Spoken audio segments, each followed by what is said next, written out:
Okay, so I'm with Marni. So Marni, what was your situation before we started working together? What was the main problem for you? My situation was that I was having gastric pain uh, due to digestive issues. I had worked with a dietitian a few years ago, got diagnosed with SIBO, small intestinal bacterial overgrowth, got treated for that. It seemed to go away, came back, got treated for that again, and thought, okay, things are good. And then all of a sudden I started having pain constantly. And I tried doing low FODMAP on my own using the Monash app as well as the low FODMAP Facebook groups. And I just could not figure out what was going on. And some days would be fine. And then other days it would come and I'd be in a lot of pain again.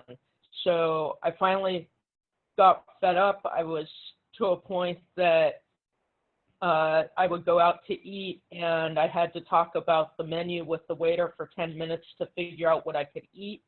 And this caused issues within my own family on a vacation and sparked me to seek out a dietitian that could help me with my issues, hopefully.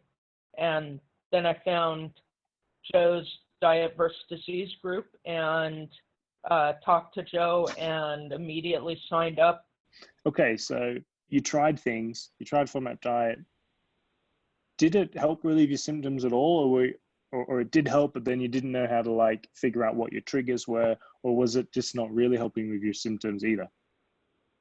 It seemed to help when I cut out almost everything, but whenever I tried to add something back in, then my symptoms seemed to come back pretty much within a day or two. And I could not figure out the correlation. And that was how I knew I needed a dietitian's assistance, because they're trained in how to figure things out like correlations. Whereas myself, I'm very well educated and I have a science background. I still couldn't make sense of it. So for me, the professional intervention was absolutely necessary.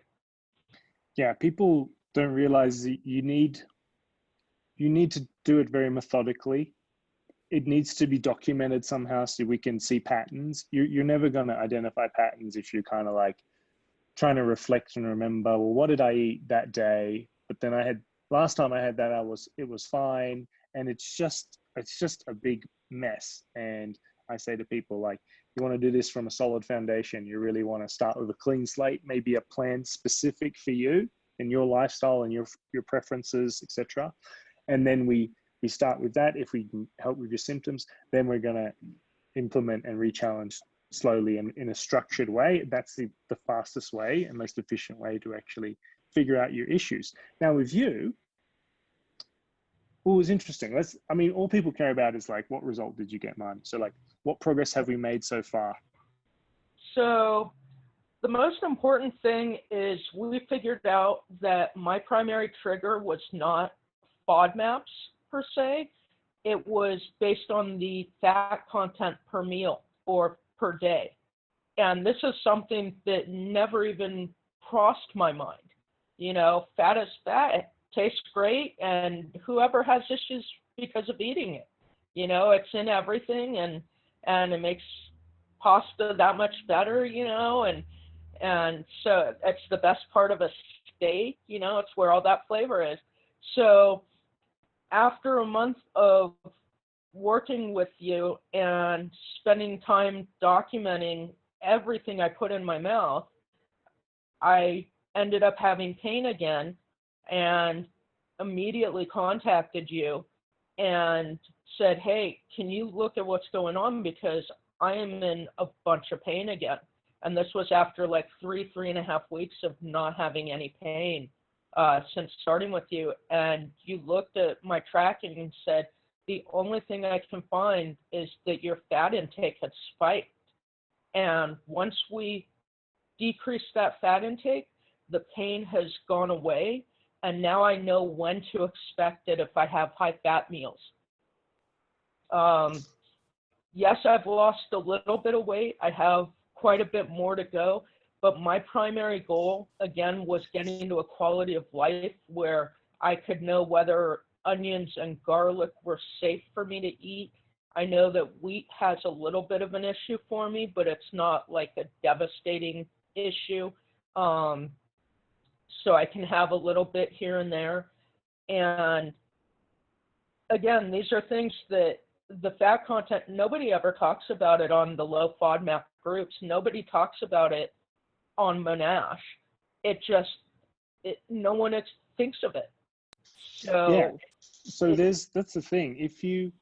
There's several other things, right? I talk to like a lot of people who are kind of familiar with me. I talk about the other triggers that are non-FODMAP related, including fat, but also food chemicals. These are also things I'm looking for.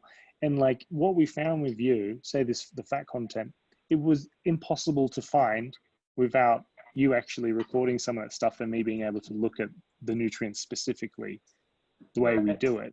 There was no other way to, aside from me, moving in with you and staring at all the meals you eat every day. Obviously that would be weird, but the second best way to actually do this is to document it and have someone who knows what they're looking for just help you put the pieces together. I mean, that's the reality of the situation. I wish there was an easier way. I wish I could just be like, here, Marni, here's your 7-day plan. Follow that for the rest of your life and you'll live happily ever after. But of course it's not like that. So hopefully now, are you able to eat more freely, or like, because a lot of people get anxiety around food, or, it's like the enemy, they can't eat out, or like you said, they have to tell the waiter all these things, or have issues with family or social occasions. Is that improved for you? It's improved dramatically. I know that, for instance, the meal that triggered the high fat that caused all that pain is a sushi salad that I really enjoyed based on a recipe from Los Angeles. And it was one that I had made, and I would put probably close to half a cup of mayo in with the fish. And now that I know that I can't have that much fat, because it includes salmon, I'm only putting in 1 or 2 tablespoons of mayo with the salad. So I'm still getting all the flavor. I'm just not getting the fat. So I can indulge in a lot of things again that I couldn't before without that pain. And I can have peanut butter M&Ms as an occasional treat because, again, I know what my limits are. So, and going out, I just look at the menu. I don't even have to talk to the wait staff very often. If it's something that I think will be high fat, like a lot of oil, I can ask them to use just a little oil instead of a lot, So cool. It's changed things for the better in a lot of ways.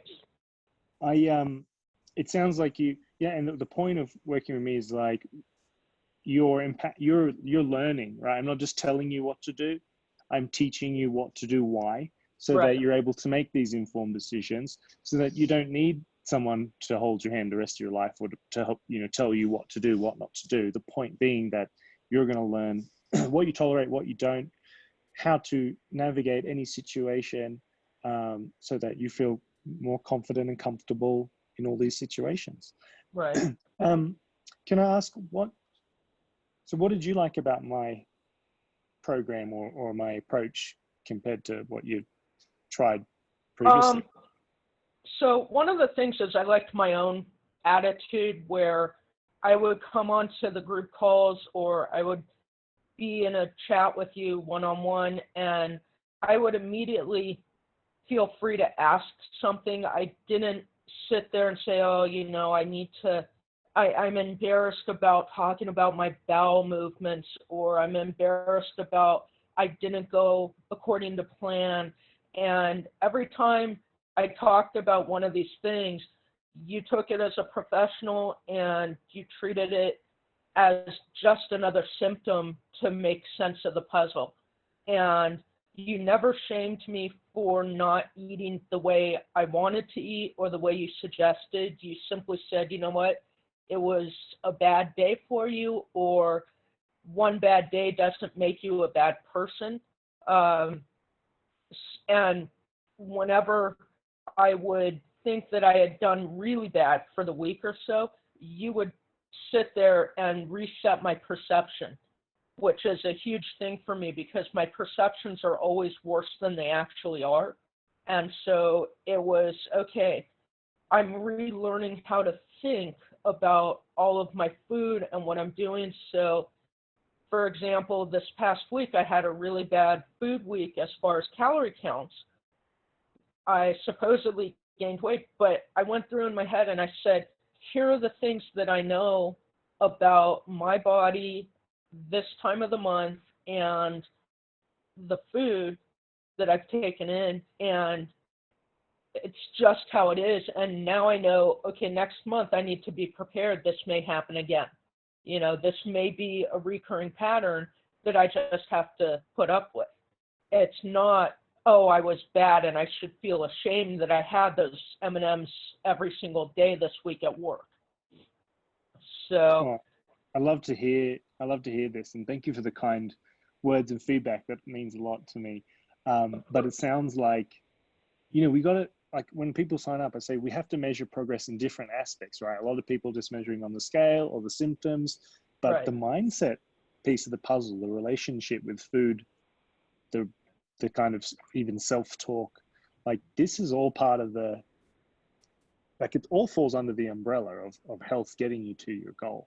Right. And like, I can hear that you've, like, have you learned some things about yourself, or do you think your mindset is changing, you know, for the better in terms of the relationship with food? It's definitely changing for the better. And one of the things is I've been in therapy for over 13 years now. And so I understand things don't happen overnight. You know, I understand progress takes time to incorporate into how you view the world and everything.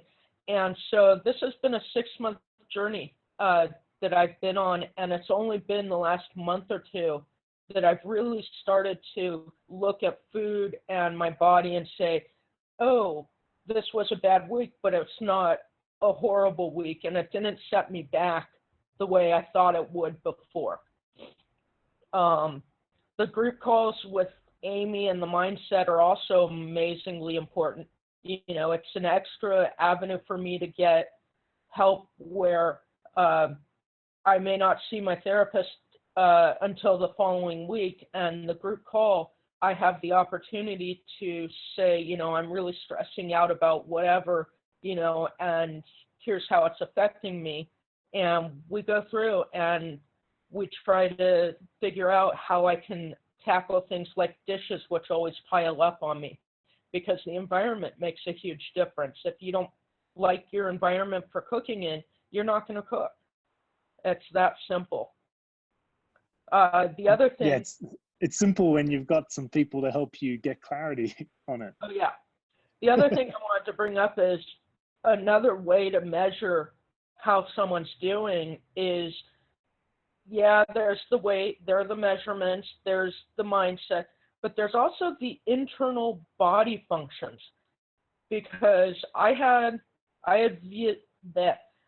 visited a liver specialist, and the liver specialist told me I was in stage 1 liver failure, which is completely reversible, and not to freak out, just lose 1 or 2 pounds a month and she'd be happy.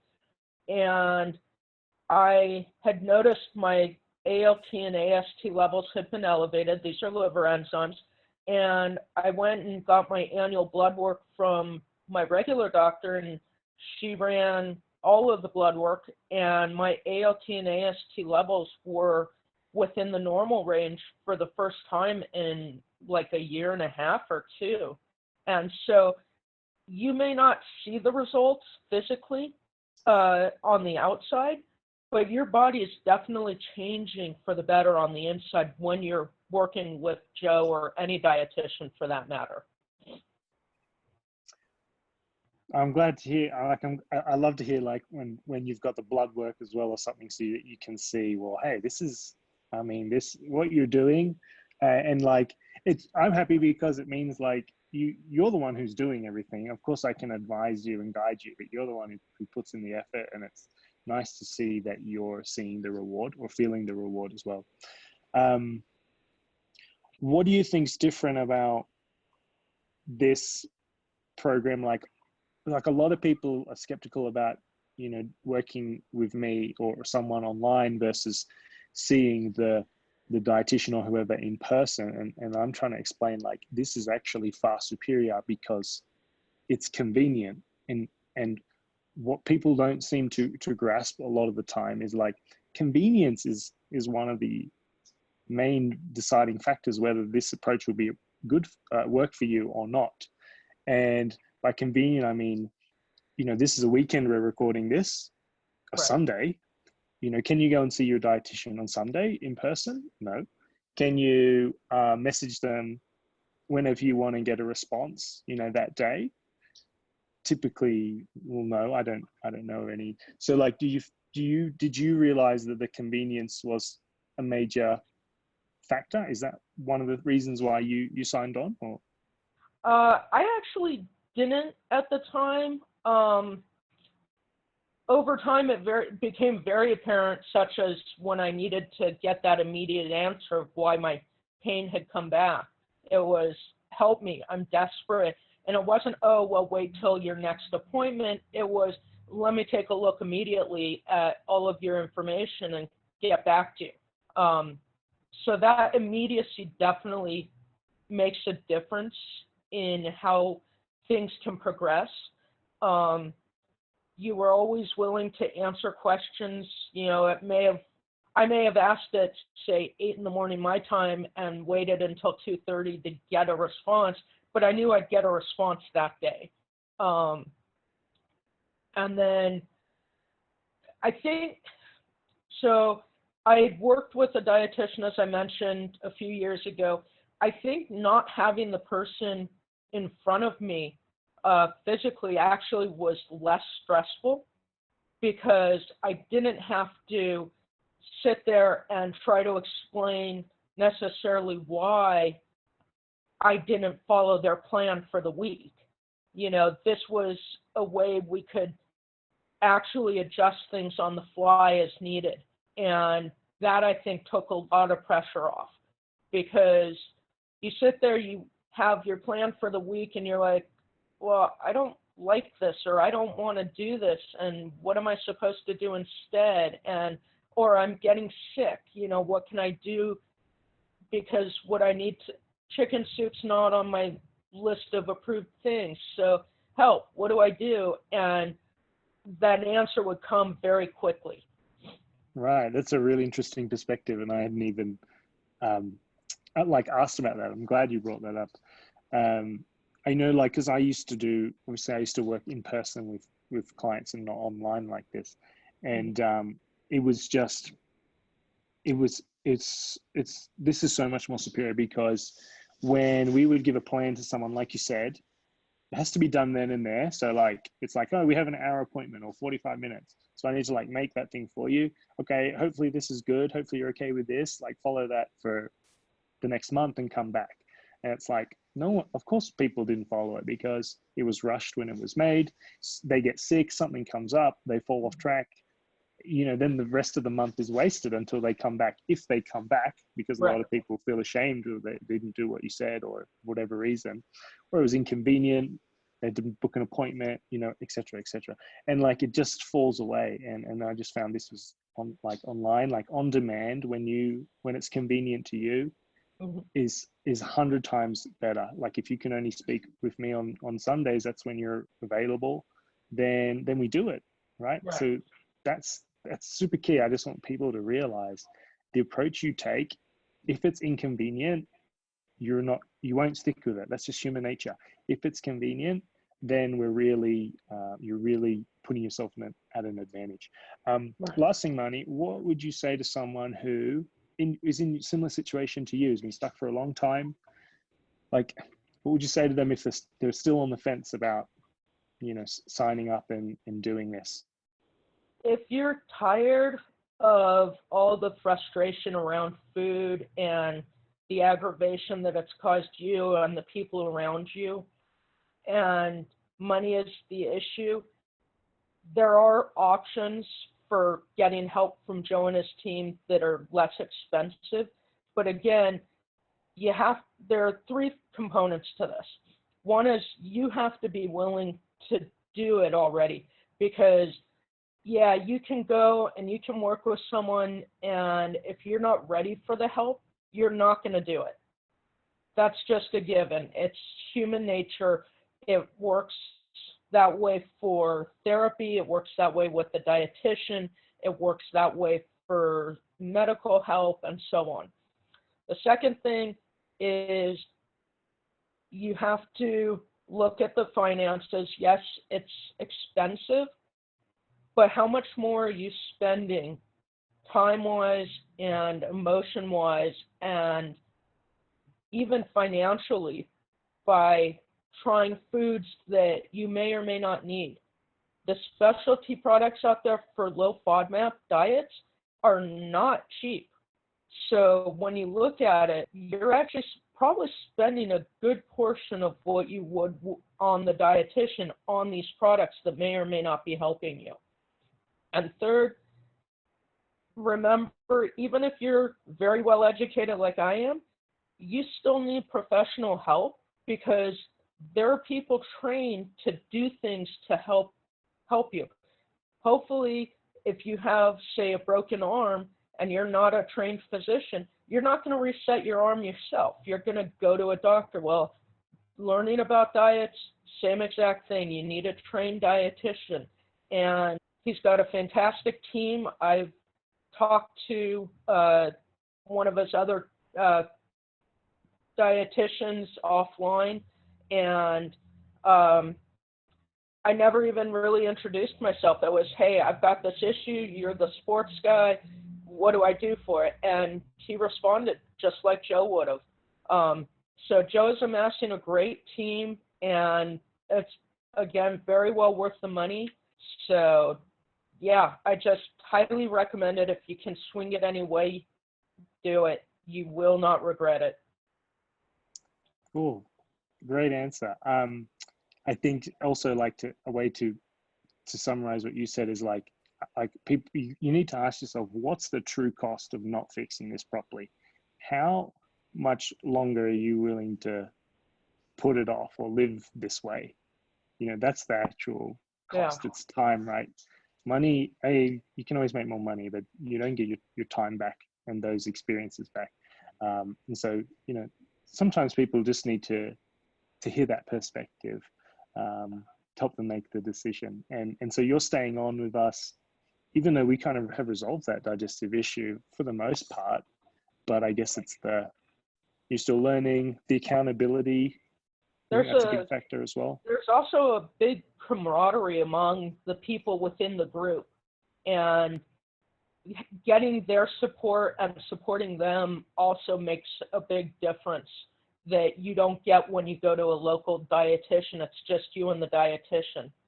And that camaraderie among the Facebook group and among the calls, it's just fantastic. I've had people reach out to me one-on-one after a bad call, for instance, where I said, I'm really frustrated and I want to eat this type of a meal, and someone and I spoke for an hour about the different types of foods I like. And then someone else was having a bad day, so I reached out to that person, and there's just this, it makes it feel like a second family almost, because people do understand better than your own family what you're going through in a lot of cases.